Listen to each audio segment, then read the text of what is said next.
Hello दोस्तों, आप सभी लोगों का सैफ क्लासेस में स्वागत है। जैसा कि दोस्तों जानते हैं कि कल हम लोग क्या पढ़े थे, फ्यूचर इंडेफिनिट टेंस पढ़े थे। इसी प्रकार से आज हम लोग क्या पढ़ेंगे, फ्यूचर कॉन्टिन्यूअस टेंस पढ़ेंगे। तो दोस्तों, जैसे मैंने बताया था आपको, एक वचन क्या होता है, बहुवचन क्या होता है, सिंगुलर नंबर प्लूरल नंबर, है ना।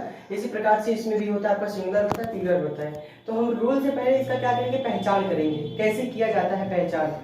ठीक है, तो यहाँ पे क्या है, मैंने लिखा है पहचान जिस वाक्य के क्रिया के अंत में, ये कोई वाक्य है, क्रिया का अंत है, ठीक है, जिस वाक्य के क्रिया के अंत में रहा होगा, रही होंगी, समझना, जिस वाक्य के क्रिया के अंत में रहा होगा, रही होंगी तथा रहे होंगे आदि का प्रयोग होता है, तो उसे क्या बोलेंगे, फ्यूचर कॉन्टिन्यूअस टेंस कहते हैं।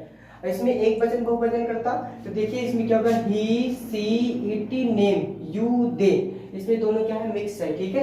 यदि आदि शब्द आता है तो इनके साथ में हम लोग क्या यूज करेंगे, बिल का प्रयोग करेंगे। किसका यूज, बिल, बी का प्रयोग करेंगे। और यदि, ये दोनों ध्यान देना, आई तथा बी यदि आपको दिखता है, ठीक है, तो वहां पे हम लोग क्या प्रयोग करेंगे, शैल बी। मेरे कहने का मतलब है आई और बी के साथ शैल बी का प्रयोग, और बाकी सबके साथ बिल बी का प्रयोग होता है।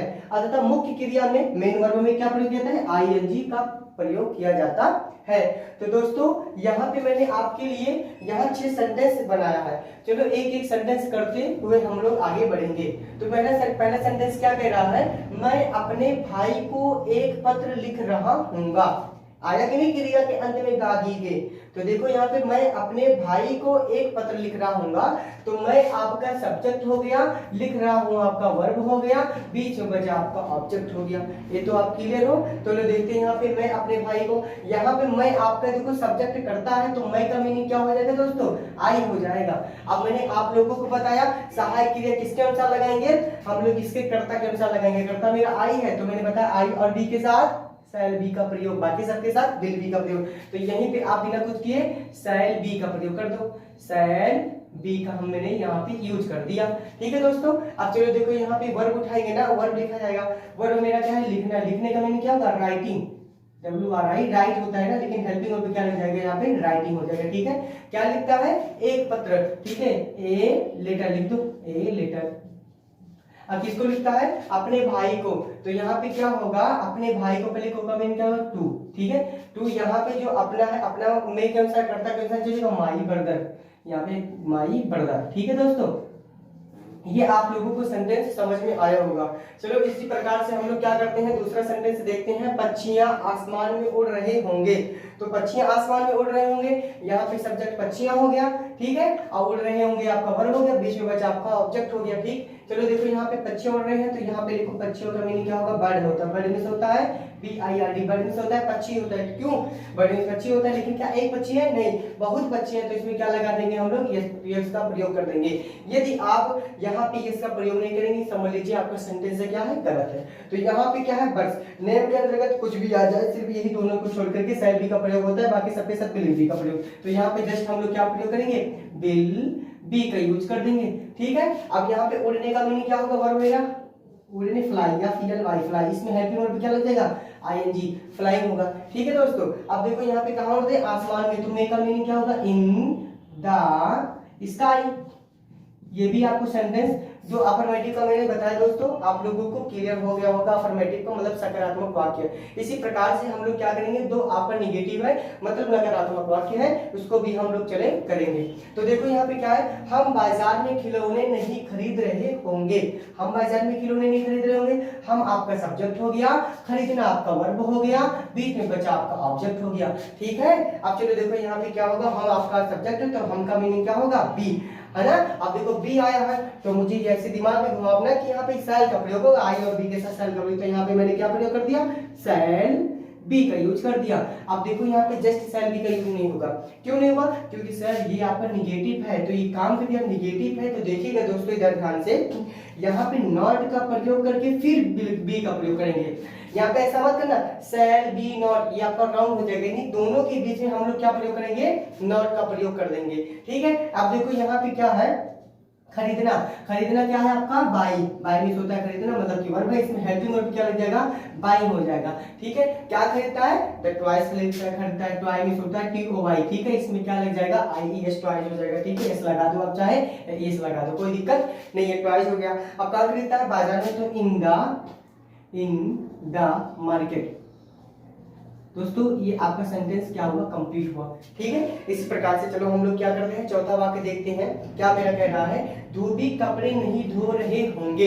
धोबी कपड़े नहीं धो रहे होंगे, तो धोबी आपका क्या हो गया, सब्जेक्ट हो गया। अब धुलना आपका वर्ब हो गया, बीच में बचा आपका ऑब्जेक्ट हो गया। ठीक है, अब धोबी क्या, धोबी का मीनिंग क्या होगा, वाशरमैन, या लिख दो आप सबसे पहले यहाँ पे the washerman, the washerman, WASHERMAN, मैंने द वाशरमैन लिख दिया। अब देखेंगे यहाँ पे एक वचन बहुवचन करता तो देखेंगे नहीं, डायरेक्टली हम लोग आई भी देखेंगे, लेकिन यहाँ पे कुछ है नहीं, तो नेम के अंदर बी का प्रयोग कर दिया। अब देखो यहाँ पे कुछ ऐसे बच्चे होंगे तो देखो इधर बिल भी का डायरेक्टली यूज कर दिए होंगे, समझ रहे हैं, इसको मैं इसीलिए लिख रहा हूँ कि कंफ्यूज इसमें ना होना। नेगेटिव देखना, यहाँ पे नहीं का प्रयोग किया गया है, तो इसी के जस्ट बगल में, ठीक है, बिल नॉट बी का यूज करेंगे। ठीक है, बिल नॉट बी का यूज कर देंगे। अब देखो धोने का मीनिंग क्या होगा, वाश, क्या होता है दोस्तों, वाश, WASH वाश, लेकिन इसमें हेल्पिंग वर्ब क्या लग जाएगा, ING, वाशिंग, क्या होता है, द क्लॉथ, धोता है, क्लॉथ मींस क्या होता है, कपड़ा, CLOTH। अब देखिए दोस्तों यहाँ पे क्लॉथ मींस मैंने बोला सिर्फ कपड़ा होता है, लेकिन यहाँ पे क्या दिया गया है, कपड़े दिया गया है। देखिए यहाँ पे क्या दिया, कपड़े, तो इसका मतलब क्या हो रहा है, यहाँ पे बहुत सारे कपड़े हैं, तो इसके अंत में क्या लगा देंगे, क्लॉथ्स हो जाएगा, ये का प्रयोग कर दो बस। ठीक है दोस्तों, यहाँ पे सॉरी क्वेश्चन मार्क नहीं होगा, यहाँ पे आप फुल स्टॉप लगा दीजिए, ये आपका सेंटेंस मुकम्मल हुआ। इसी प्रकार से हम लोग क्या करेंगे, तो आप लोगों को मैंने बनाया है इंट्रोगेटिव है, जो इसको बोलते हैं प्रश्नवाचक वाक्य बोलते हैं। इसी प्रकार से हम लोग इसको भी करते हैं। तो देखो यहाँ पे क्या है, चपरासी घंटी क्यों नहीं बजा रहा होगा, तो देखो यहाँ पे क्यों बजा रहा होगा, क्वेश्चन मार्क है, और बीच में यहाँ पे क्यों से क्वेश्चन पूछा है, इसका मतलब यही है कि इसका सबसे पहले मीनिंग लिखा जाएगा, है ना। तो देखो यहाँ पे क्यों है, क्यों का मीनिंग क्या होगा, वाई, मैंने इसको लिख दिया। अब इसी के जस्ट बगल हम लोग सहायक क्रिया का यूज करेंगे। सहायक क्रिया किसका यूज करेंगे, कर्ता के अनुसार, कर्ता मेरा चपरासी है, इसलिए यहाँ पे बिल का प्रयोग कर दिया। ठीक है, अब जस्ट इसी के बगल में बिल भी का यूज मत करना, नहीं तो आपका सेंटेंस पूरा गलत हो जाएगा। ठीक है, अब चलो देखो यहाँ पे क्या होगा, चपरासी, आपका चपरासी यहाँ पे करता है, तो द प्यून लिख दो, प्यून मींस होता है चपरासी।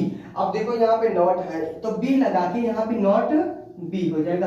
ठीक है, तो यहाँ पे होगा why will the peon not be. ठीक है, अब बजाने का मीनिंग क्या हो, रिंग, RING, रिंग मींस होता है ना बजाना, इसलिए हेल्पिंग वर्ब क्या लगेगा, रिंगिंग, क्या बजाता है, द बेल बजाता है ना, घंटी बजाता है, द बेल बजाता है, तो यहाँ पे मेरे बेल का मीनिंग लिख दिया BEL, बेल। ठीक है, अब दोस्तों इसी प्रकार से हम लोग क्या करेंगे, आप लोगों को मैंने यहाँ पे इंट्रोगेटिव सेंटेंस बताया। अब यहाँ पे क्या है, लास्ट आपका इंट्रोगेटिव सेंटेंस बच रहा है, प्रश्नवाचक वाक्य बच रहा है। चलो इसको भी हम लोग समझते हुए आगे बढ़ेंगे। यहाँ पे क्या कह रहा है, क्या मैं नई पुस्तकें खरीद रहा हूँगा, क्या मैं नई पुस्तकें खरीद रहा हूँगा, तो क्या आपका क्या, देखो इधर सबसे पहले क्या से पूछा है, तो इसका मीनिंग हम लोग नहीं लिखेंगे। सबसे पहले यहाँ पे क्या किया जाएगा, जो सहायक क्रिया है, यहाँ पे सहायक क्रिया क्या है, कर्ता के अनुसार लगाया जाएगा, सबसे पहले लिखा जाएगा। देखो कर्ता मेरा क्या है, मैं, तो इसका मतलब होगा यहाँ पे सबसे पहले शैल का प्रयोग होगा। क्यों दोस्तों, यहाँ पे शैल का मैंने प्रयोग कर दिया, और फिर इसके बाद देखो यहाँ पे यह कर्ता मेरा आई है, मैंने यहाँ पे आई लिखा। अब यहाँ पे क्या है मेरा, खरीदना। ठीक है, लेकिन एक शब्द के अनुसार, यहाँ पे नॉट तो है नहीं, तो इसी के बगल में हम लोग बी लगा करके, अब देखो खरीदने का मीनिंग क्या होगा, बाई, BUY, बाई, लेकिन इसमें हेल्पिंग वर्ब क्या लगेगा, बाइंग, क्या खरीदता है, द बुक खरीदता है ना, बुक। अब देखो बुक मींस होता है पुस्तक या किताब होता है, लेकिन यहाँ पे बहुत सारी पुस्तकें हैं, तो इसका मतलब क्या हो जाएगा, यहाँ पे यस का प्रयोग कर देंगे। किसका प्रयोग कर देंगे, यस का प्रयोग करेंगे। ठीक है, अब देखो यहाँ पे सॉरी, यहाँ पे मिस्टेक हो गई है, देखिए ध्यान दीजिए इधर क्या होगा, नई पुस्तकें हैं, इधर में ध्यान दीजिए, नई पुस्तकें हैं, तो नई पुस्तकें का मीनिंग क्या होगा, न्यू बुक होगा, न्यू बुक होगा। ठीक है दोस्तों, यहाँ पे बहुत सारी पुस्तकें हैं, तो इसके अंत में क्या लग जाएगा, एस का प्रयोग कर देंगे। यहाँ पे आप क्वेश्चन मार्क लगा दीजिए, सॉरी यहाँ पे भी क्वेश्चन मार्क होगा। यही आपका सेंटेंस पूरा क्या हुआ, कंप्लीट हुआ। दोस्तों यदि मेरे बताए हुए सेंटेंस आपके दिमाग में बैठा हो और अच्छे से समझ में आया हो, उसको सब्सक्राइब, लाइक और कमेंट जरूर करना। Thank you so much.